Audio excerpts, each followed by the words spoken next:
शहर किशनगंज के हिम्मत, हौसले और अपनी शानदार तारीख वाले चौराहे मौलाना अबुल कलाम आजाद चौक चूरी पट्टी के चौराहे पे आज के इस नुक्कड़ सभा में मौजूद मेरे बड़े अच्छे और नेक उम्मीदवार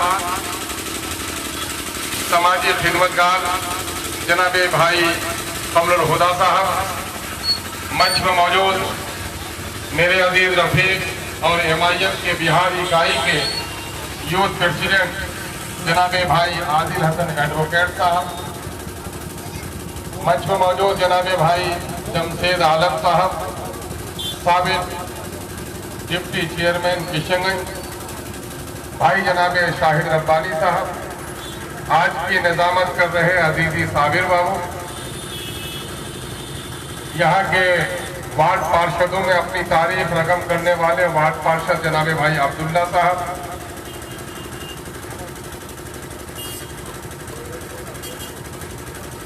नाम दिया भाई, और मेरे दिगर भाइयों, बुजुर्गों, नौजवानों और अजीज साथियों और इस चौराहे पे मौजूद मेरे गैयूर नौजवान, दिन भर प्रोग्राम में रहा। इस वक्त कोई लंबी गुफ्तगू आपसे करना नहीं चाहता। मैं समझता हूँ आप सभी बाखबर नौजवान हैं और ये सिर्फ किशनगंज शहर के लिए फख्र की बात नहीं है, बल्कि मैं दावे के साथ कहता हूँ कि किशनगंज में अगर सबसे ज्यादा हौसला रखने वाले नौजवान किसी जगह पर रहते हैं जिससे बातिल घबराता है तो वो चूरी पट्टी के नौजवान है, चूरी पट्टी के नौजवान है। मैं आपको सलाम करता हूँ, मुबारकबाद मेरे भाई। चूरी पट्टी से जब हवा उठती है वो हवा पूरे किशनगंज को एक नया रुख अदा करती है। मैं इस वक्त आपको थाला और डूबा नोटी जो सबसे शिमाली, सबसे उत्तर की पंचायत है, वहां से लेकर इस वक्त किशनगंज शहर के हर तक की खबर देना चाहता हूं कि इस वक्त आपके उम्मीदों के मुताबिक एमआईएम उस मुकाम को हासिल कर चुकी है कि आज बीजेपी के दांत को खट्टे करने की ताकत और बीजेपी के शिकल देने की ताकत एमआईएम के अलावा किसी दूसरे को हासिल नहीं है। इस वक्त लड़ाई का मैदान साफ हो चुका है। 8 उम्मीदवार मैदान में हैं। 8 उम्मीदवारों में से कुछ लोग खिलौने के तौर पर, कुछ लोग नौसिखिए के तौर पर और कुछ लोग दूसरा। नौजवानों आजकल नहीं देखते, लेकिन आजकल रिमोट का जमाना है, रिमोट कहीं और होता है और गुड़िया का डांस पहले तो धागे के जरिए से होता था, धागा को देख भी सकता था, आदमी छू भी लेता था, लेकिन आजकल टेक्नोलॉजी की तरक्की में रिमोट के जरिए से रिमोट किसी के हाथ में होता है और गुड़िया कहीं और नाचती है। कुछ लोग ऐसे ही हैं जो दूसरे के सिक्कों पर नाचने के लिए मैदान में खड़े हो गए, लेकिन इन 8 में से 3 लड़ाई साफ हो गई। एक तरफ है बीजेपी के वो उम्मीदवार जो लोग ये कहते हैं कि गंगा जमनी तहजीब को हम बरकरार रखने नहीं देंगे, यहाँ सिर्फ बहे तो गंगा बहे, जमुना को बहने नहीं देंगे। एक तरफ वो लोग हैं जिन लोगों को मंदिरों के और मस्जिदों के मोहब्बत से झगड़ा है। मस्जिदों में जब अजान होती है तो उनके कान खुजाते हैं।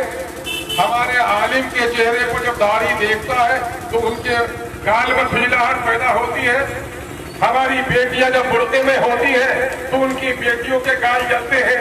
एक तरफ वो लोग हैं जो हिंदुस्तान में मुसलमानों को, अकलियतों को और दलितों को उनकी तहजीब, उनकी सकाफत और उनकी शरीयत से दूर करना चाहते हैं। और गुजरात का मामला हो या बाबरी मस्जिद के निजाम का मामला हो, तलाक की बिल हो या एनआरसी का मसला हो, ये तमाम तर मसाइल आपके सामने में है। हाफिज जुनैद की सिसकती हुई रूह आपके सामने में फरियाद कर रही है, अखलाक की रूह मातम कर रही है। इस वक्त जो आप देख रहे हैं कि तबरेज की बेवा सिसक कर झारखंड में रो रही है। जैनुल आबिदीन अंसारी के खानवादे के लोग इस वक्त मातम कर रहे हैं छपरा में। और अभी कभी आपने देखा होगा कि जहानाबाद में भी इस वक्त एक खामोशी का कब्रिस्तान तैयार हो गया। ये लोग वो लोग हैं। क्या आप चाहते हैं कभी कि जो लोग हिंदू और मुसलमानों में नफरत पैदा करके, लाशों की तिजारत करके अपने इक़्तिदार को हासिल करें। आप तैयार हैं उसके लिए? आप यकीनन उसके लिए तैयार नहीं है तो मामला खत्म हो जाता है कि बीजेपी को वोट देने के लिए हमारे लोग तैयार नहीं है। बीजेपी के बारे में एक बात कह लीजिए, हमारे मुस्लिम नौजवान गलती से और नादानी से कभी जोश में ये कहते हैं कि जीवन ज्योति वाला हमें क्यों वोट देगा, फूल छाप वाले को देगा। लेकिन मैं यकीन दिलाता हूँ कि जीवन ज्योति जब दुकान बंद करके जाता है तो 90 ग्राहक में उसका ग्राहक तकबीर की आवाज देने वाला मुसलमानों के पैसे से तिजारत करता है। इसलिए ऐसे हिंदू भाई कभी भी बीजेपी को वोट देने वाले नहीं हो सकते। मैंने कभी सौदागर पट्टी के जलसे में कहा था कि ए मेरे कपड़े के ताजिर भाइयों, जब मेरे घर में बच्चा पैदा होता है तो लेकर तुम्ही से खरीदते हैं, जब मेरा बाप मरता है तो कफन के कपड़े तुम्ही से खरीदते हैं। लेकिन अफसोस है कि तुम्हारे घर के ऊपर वो झंडा लहराया जा रहा है जो झंडा गुजरात के दंगे की अलामत है। अगर तुम्हारे अंदर में गैरत है और गंगा जमनी तहजीब तुम जबान पर लाते हो तो ऐसे नफरत का कोई झंडा तुम्हारे दीवार पर नहीं लहराना चाहिए। जब रमजान के दिनों में बंदी होती है तो दुकानों के शटर गिरे हुए रहते हैं, जिसको लक्ष्मी कहते हो, जिसके इंतजार में दरवाजे पर झाड़ू लेकर कालीन बिछाते हो कि मेरा ग्राहक लक्ष्मी के तौर पर आएगा। जब इलेक्शन का जमाना आता है तो उसी लक्ष्मी के गर्दन काटने वाले के हाथ में तलवार देने के लिए तैयार रहते हो। अगर यही करते रहे, आज सबसे ज्यादा नुकसान हिंदुस्तान में मोदी के बैठने के बाद जीडीपी कम हो गई है, बेरोजगार बढ़ी है, करोड़ों नौजवानों को रोजगार देने वाली सरकार ने लाखों फैक्ट्रियां बंद कर दी और बेचारे गरीब नौजवान वो घरों को लौट कर आ रहे हैं। बीमार माँ की दवा भी नहीं कर पाते, बहन के हाथों में मेहंदी भी नहीं लगा पाते, बेरोजगारी का मातम है। नोटबंदी ने लोगों को फटाहाल कर दिया है और नोटबंदी में काला धन की जिनको तलाश थी, अफसोस यह है कि जाली नोट को भी मोदी ने सरकार के खजाने में जमा करवा दिया है। दूसरी तरफ जीएसटी ने कारोबारियों को परेशान कर दिया है। कोई कल नहीं है जहां मोदी लोगों को बता सके, बल्कि मोदी के चमचागिरी की हद ये हो गई है कि मोदी वकार का एक प्राइम मिनिस्टर, अभी कोई जाकर देश के बारे में बाहर अगर बोले तो कहेगा देश से इसको मोहब्बत नहीं है। आज हम अंग्रेजों के निशानी को मिटाना चाहते हैं कि हम गुलामी की निशानी को रहने नहीं देंगे। लेकिन नरेंद्र मोदी जाकर अमेरिका में इलेक्शन बॉय काम करता है। शर्म होनी चाहिए ऐसे लोगों को जो भारत की एकता की बात करता है और दूसरे मुल्क में जाकर के प्रचार का माध्यम बन जाता है। मेरे भाइयों, ये अखंड भारत की बात कहने वालों, भारत की अखंडता उसी में है कि यहाँ का जर्रा जर्रा, यहाँ का कण ही भारत नहीं है, बल्कि हिंदू मुसलमान सिख ईसाई सभी जन भारतीय हैं। और भारत असल चलते फिरते इंसानों का नाम है, जमीन के टुकड़े का सिर्फ नाम नहीं। लेकिन आपने सुना होगा 1 या 2 तारीख को हिंदुस्तान के वजीर आजम के बाद जो सबसे जिम्मेदाराना कुर्सी होती है, जिस कुर्सी पर कभी सरदार पटेल बैठे थे और सरदार पटेल ने जिस आरएसएस पर पाबंदी लगाई थी, आज उसी कुर्सी पर बैठा हुआ अमित शाह ये कहता है कि मुल्क में जो एनआरसी का मसला है, हम इस मुल्क में सिटीजन अमेंडमेंट बिल लेकर आएंगे। और मेरे हिंदू भाइयों, पारसी सिख ईसाई, तुमको घबराने की जरूरत नहीं है। 5 साल का भी तुम्हारा सर्टिफिकेट होगा तो तुम हिंदुस्तानी कहलाओगे। आपने जब शपथ किया था अमित शाह, तो तुमने कसम खाई थी कि मैं देश के संविधान को अक्षुण्ण रखूंगा और मुझसे नाराजगी और दुश्मनी से ऊपर उठकर काम करूंगा। लेकिन तुम्हारी जबान पर मुसलमान का नाम नहीं आ सकता। जब इस मुल्क में बसने वालों का नाम तुम्हारी जबान पर नहीं आ सकता है तो तुम से देश के सच्चे नहीं हो सकते हो, भारत माँ के सच्चे सपूत नहीं हो सकते हो। और तुम जबान से कहते हो कि हम भारत माँ से मोहब्बत करते हैं, हकीकत में तुम्हारे दिल में हवस है। और अपनी तमाम नाकामी को छुपाने के लिए इस वक्त कहीं मॉब लिंचिंग का मामला, कहीं एनआरसी का मामला, हुकूमत के बढ़ने के बाद नौजवानों को रोजगार कैसे मिले, चीन ने जो कदम बढ़ाया हमारी जमीन पर, वो जमीन कैसे वापस लिया जाए, बीमारों के दवा का मामला कैसे हो, बाढ़ और सुखाड़ से कैसे निपटा जाए, किसानों की हालत कैसे सुधारी जाए, ये कोई मामला नहीं था।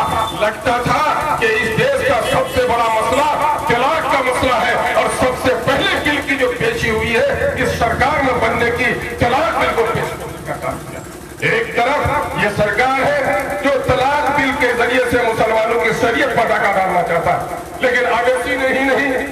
हमारे पूर्वजों ने, हमारे बाप दादा ने मुल्क की आजादी की तारीख शाहिद है कि 1857 में पेशावर से लेकर आसाम तक कोई दरख्त नहीं बचा था जब मुल्ला को फांसी पे लटकाना नहीं गया था।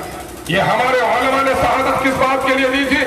हमारे उलमा ने इस मुल्क की जागीर के लिए नहीं, इस मुल्क की वजारत के लिए नहीं, बल्कि हमारे उलमा ने ये देखा था कि ये अंग्रेज अब सिर्फ हुकूमत ही नहीं, ये ईस्ट इंडिया सिर्फ कारोबार ही नहीं करना चाहती है, बल्कि धीरे धीरे हिंदू के बच्चों को राम से अलग करके ईसाई बनाने की कोशिश कर रहा है। अंग्रेज मुसलमानों को बच्चों को भी कलमे से बेनियाज करना चाहता है।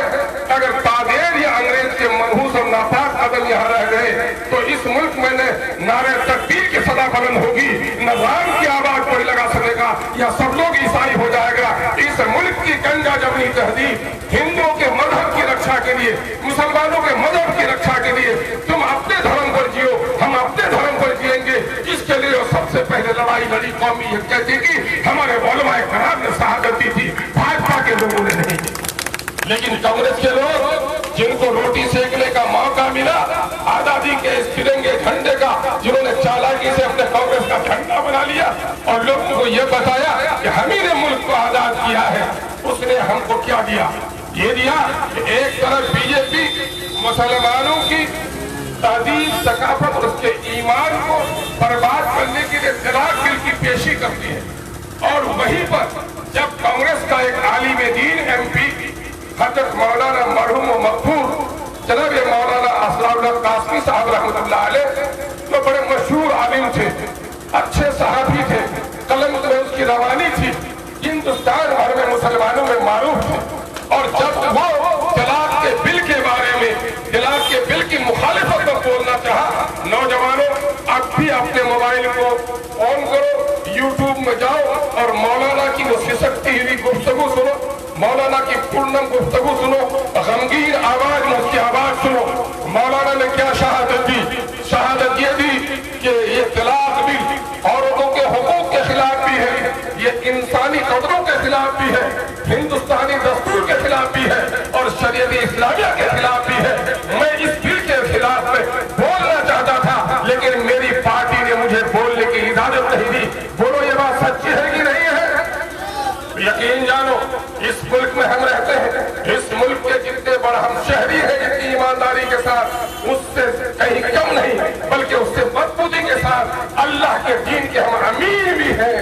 हम ताज मांगो तो हम ताज दे सकते हैं, तख्त मांगो तो तख्त दे सकते हैं, अपनी गर्दन नहीं अपनी नस्लों को भी कुर्बान कर सकते हैं, लेकिन हम अपने ईमान से कभी सौदा नहीं कर सकते, ईमान से कभी सौदा नहीं कर सकते। और यही आवाज असोदिन अवैसी लगा रहा है। मेरे भाई, आज जिस मौलाना को अगर आपके दिल में दर्द है, अगर शरीयत की पामाली का गुस्सा आपको है, मैं अपने उलमाए कराम से भी मुखातब हूँ। इस वक्त मेरी आंखें देख रही है कि पाकीज़ा अल्फाज को यहाँ पर क्या कहा था मौलाना अबुल हसन अली नदवी रहमतुल्लाह अलैह ने। मैं समझता हूँ कि अगर सीरत पाक के नाम पर यहाँ पर जलसे होते, अगर कोई मूलाद की महफिल होती तो लंबी कतार होती है, लोग समझते कि हम जन्नत की तैयारी कर रहे हैं। लेकिन प्यारे आका ने क्या खबर दी कि ए खुदाबंदा, मुझे गुर्बत से बचाइए, कि गुर्बत जैसा औकात इंसान को कुफ्र तक पहुंचा देती है। मेरे भाई मौलाना अबुल हसन नदवी ने क्या कहा कि ए लोगों, तुम्हारा बच्चा 5 वक्ता ही नहीं, तहज्जुद गुजार भी हो गया। ऐ मुसलमानों, अगर तुम्हारा सियासी शऊर बेदार नहीं हुआ तो तुम्हारे 5 वक्ता पर पाबंदी लगते हुए कोई देर नहीं। हमारी सियासी गफलत का नतीजा है कि हम सियासी जलसों को वो अहमियत नहीं देते जिसका उनको हक है। इस मुल्क में अगर मंदिरों की, इस मुल्क में मस्जिदों की, इस मुल्क में धर्म की, इस मुल्क में अगर अपने शरीयत की हिफाजत करनी है तो सिर्फ मस्जिदों में बैठकर नारे तकबीर बुलंद करने से, मंदिरों में बैठकर हनन करने से नहीं होगा, बल्कि मुल्क की सियासत में जो पलीद लोग हैं, जो नाबालग लोग हैं, जो बेईमान लोग हैं, उनका गड़ेबाग पकड़कर तख्त से नीचे उतारना पड़ेगा, तभी इस मुल्क में गंगा जमनी पूजा बाकी रह सकती है। मैं पूछना चाहता हूँ उन कमजोर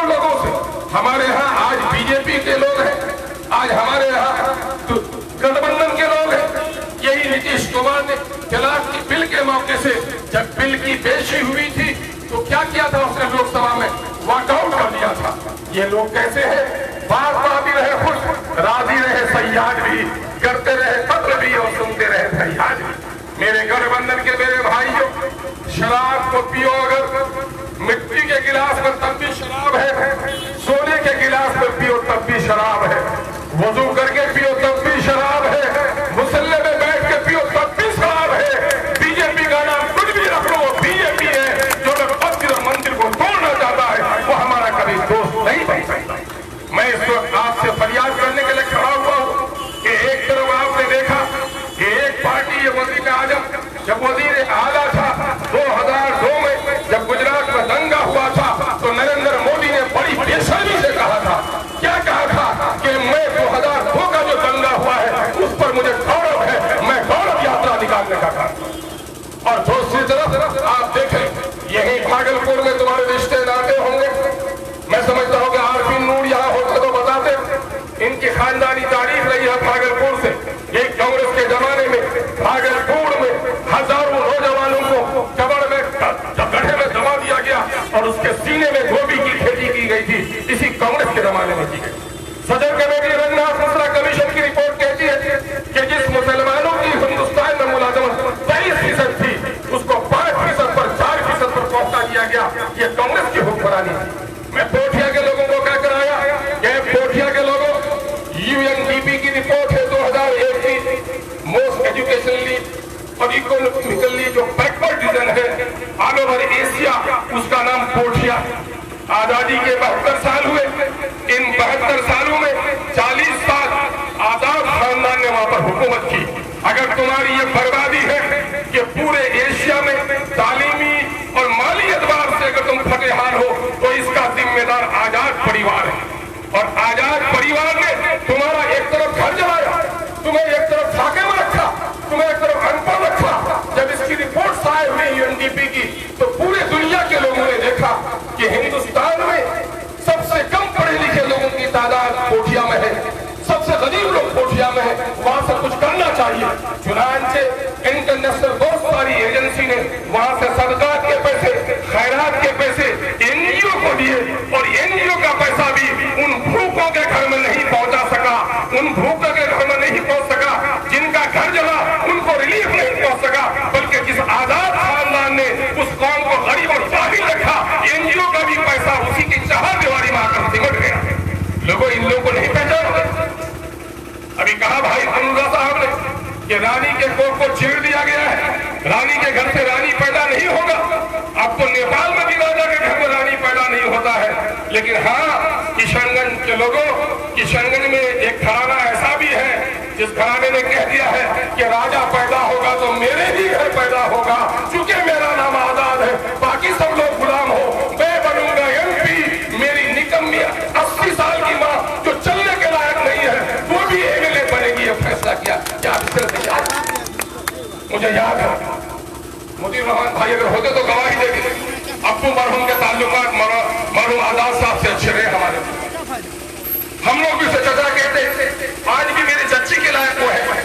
लेकिन माँ जब 70 साल 80 साल की उम्र की हो जाती है तो बाल बच्चे को तमन्ना होती है कि मेरी माँ हज कर ली।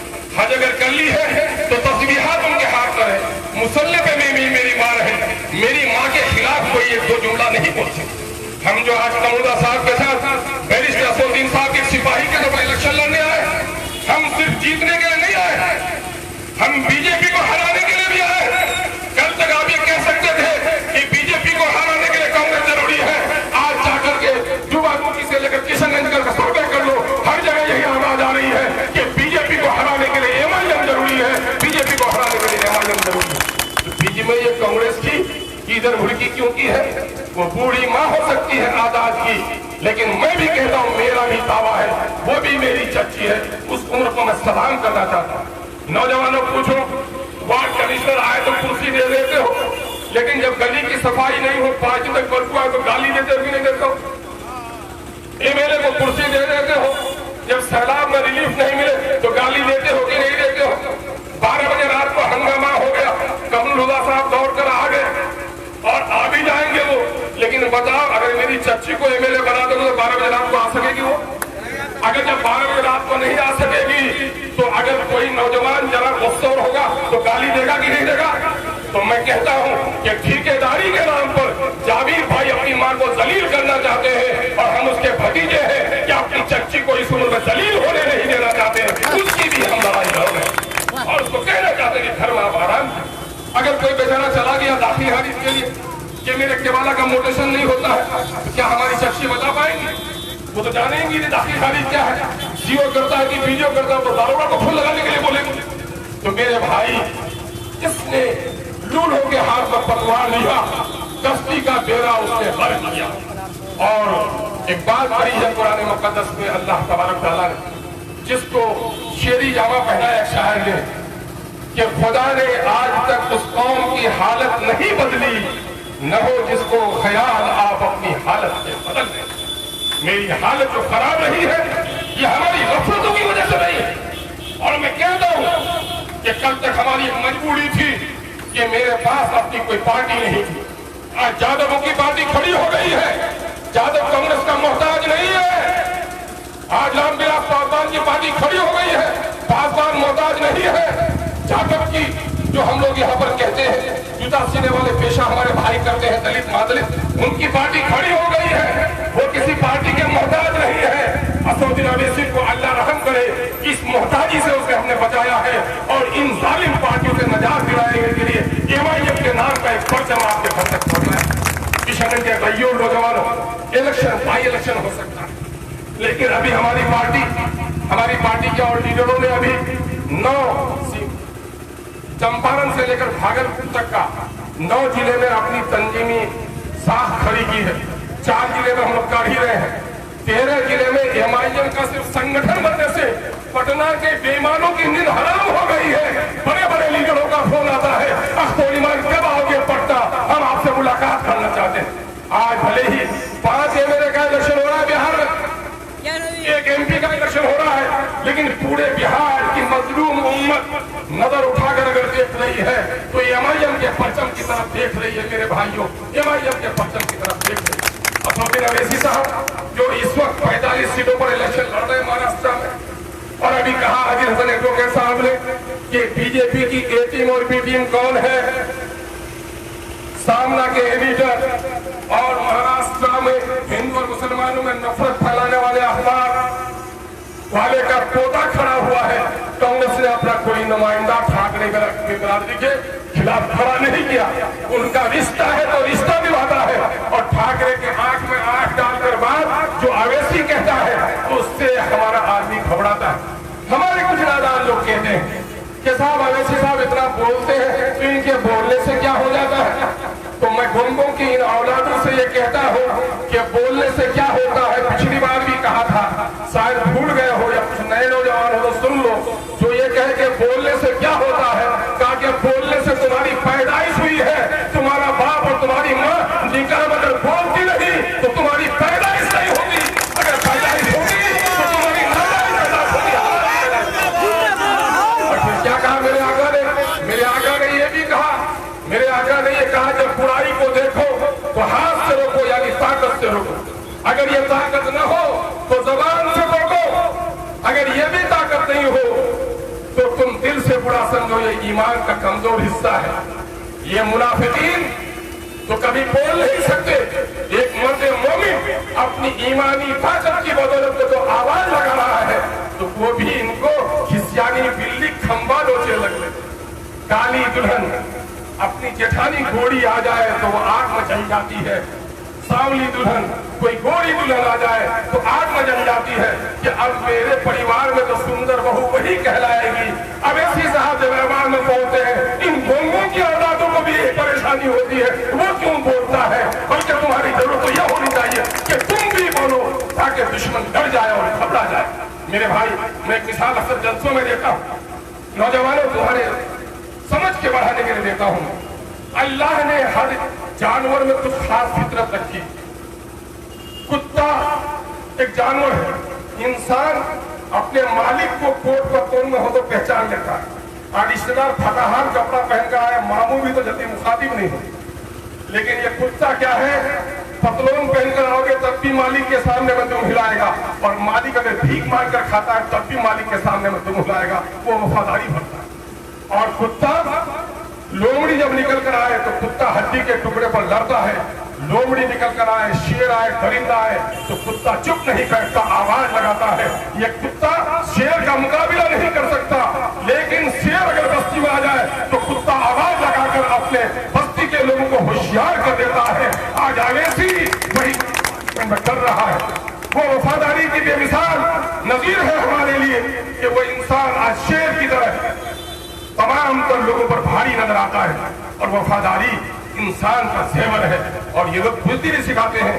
देखो, एक साहब ने बड़ी अच्छी बात कही है, जब से मैंने ये सुना है मौत ही जिंदगी है, सर पे बांधे कफन में अपना कातिल को ढूंढ रहा हूँ, कातिल को ढूंढ रहा हूँ। एमआईएम का नौजवान, चाहे आफ्ताब हो या पप्पू हो, गुट्टू हो या मुन्ना हो, जब एमआईएम का एक पर्चा कटा लेता है तो ऑफिस में जाकर जब बात करता है तो नए हौसले से बात करता है। अभी हमारा नौजवान कोई जब जाता है एसडीओ के पास, कोई जाता है बीडीओ के पास, जब वो नए लहजे में बात करता है उस अफसर को कहने पर मजबूर होना पड़ता है कि लगता तुम एमआईएम की लीडरी करते हो जी। यानी मेरे नौजवानों के लहजे में जमामर्दी आ गई। इस जमामर्दी को बाकी रखना है कि नहीं रखना है?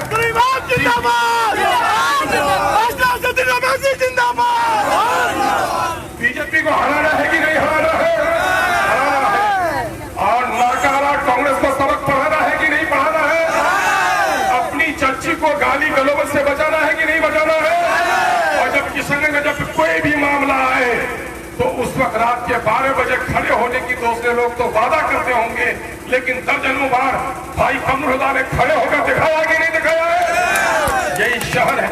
मुझे याद आता है मैंने बचपन से, चाहे शमीम रब्बानी साहब हो, हकीम नब्बन साहब हो, चौधरी साहब हो, या चौधरी शम्स मोहम्मद गिरामी साहब टोकट, चाहे डॉक्टर कमरुल्लाह साहब हो, चाहे जफीर रतन साहब हो, ये वो शख्सियतें थी जब किशनगंज में कोई मामला होता था तो मिल्लत की मजबूत नुमाइंदगी करते थे।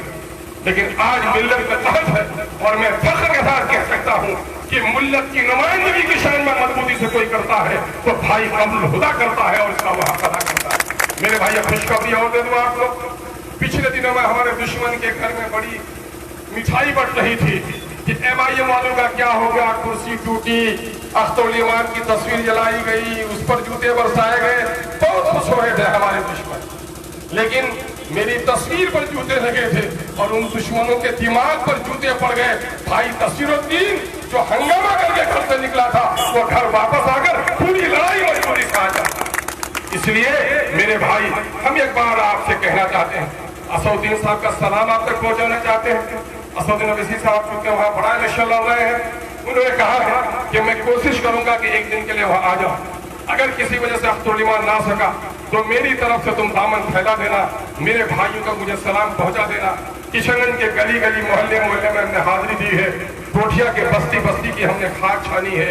उनसे कह देना कि 10 महीने की मुद्दत, 5 साल के लिए मुझे वोट नहीं दिया, लेकिन मुझे उम्मीद है कि लोगों के मिजाज बदले हैं। जब भाई यहाँ तस्वीरुद्दीन इलेक्शन लड़ा था तो किशनगंज हल्के में उसको 15,000 वोट मिले थे। तुम जब एमपी का इलेक्शन लड़े हो तो 40,000 तुमको वोट मिले। यानी कि इन 4 सालों के दरमियान में तुम्हारा वोट तिगुना के करीब बढ़ गया है। मैं उम्मीद करता हूँ उस हिसाब से इस 4 महीने के दरमियान में एमआईएम जो आगे जा रही है तो 40,000 को 80,000 में तब्दील कर देना बहुत आसान काम होगा। आप अगर ऐसा करेंगे, एक बात सोच रही है जो फासिस्ट पार्टियां हैं वो ये कह रही है कि 1 करोड़ 2 करोड़ रुपया हम खर्च कर देंगे, हजार वोट होंगे। इन लोगों को बड़ा गुमान है कि कभी 250 से हारे हैं, कभी 5,000 से हारे हैं, 10,000 वोट खरीद कोशिश कर रहे हैं। मेरे भाई, आपको होशियार हो जाना है। एक आखिरी बात नसीहत के तौर पर नौजवानों, बड़े भाई के सुन लेना। बुजुर्गों से कहता हूँ कि आपके बेटे और भतीजे का उम्र का हूँ, मेरी फरियाद सुन लेना। मेरी माँ और बहनों से कहना चाहता हूँ, एक भाई का, एक बेटे का फरियाद सुन लेना कि दुनिया में जो कौम ज़मीर का सौदा कर ले वो कौम दुनिया में इज्जत से जिंदगी नहीं गुजार सकती है। और पैसे की बुनियाद पर वोट देना तवायफ के जुर्म से भी बड़ा जुर्म है। और ये जुर्म जो कौम करेगी वो कौम दुनिया में कभी इज्जत के साथ नहीं जी सकती। हमें उम्मीद है कि आपका एक एक वोट अब की बार सदन के नाम से गिरेगा और भाई कमरुल हुदा को 10 महीने के लिए आप असेंबली में भेजकर सिर्फ किशनगंज की नुमाइंदगी के लिए नहीं बल्कि 2020 के इलेक्शन के लिए सीमांचल में एक नई आवाज उठेगी, दूर तक हिंदुस्तान में फैलेगी और बिहार का नक्शा तब्दील होगा। और बिहार में इंशाअल्लाहुल अज़ीज़ अगर आप ये सीट जिता दी, मेरे नौजवानों क्या फख्र आपको नहीं है? मैं आपका भाई हूँ, मैं गंदा हो सकता हूँ, मैं मेहतर का काम कर सकता हूँ, लेकिन पड़ोसी का तो यह हक बनता है। अवैसी साहब ने 2000 किलोमीटर दूर से अख्तरुल ईमान को अपनी पार्टी का सूबाई सदर बनाया है।